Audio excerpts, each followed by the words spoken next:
Fresh from the Sampuso concert sa Dubai, naghahanda na si Alden Richards para naman sa kanyang solo concert at meron daw siyang nililigawan na special guest. Narito ang aking chika.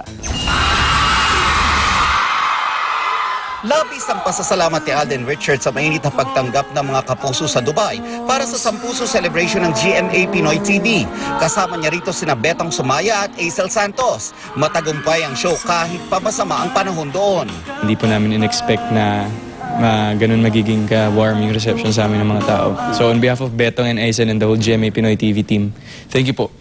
Naghahanda naman ngayon si Alden para sa kanyang concert sa March 18 sa Inares Stadium sa Antipolo City.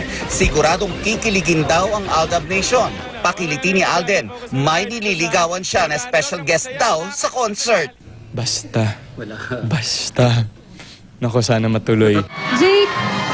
Magandang hapon po. Sa Kalye Serie kahapon, personal lang na-meet ng Pambansang Day ang kanyang karibal kay Yaya Dab, si Jake Ejercito. Ayon kay Alden, mabait at magalang si Jake. Pero at some point, syempre, tinutokso sila ni May. Oo nga eh. Magpapatalo ka ba? Hindi naman. Hindi joke. Hindi naman. Wala namang ganun.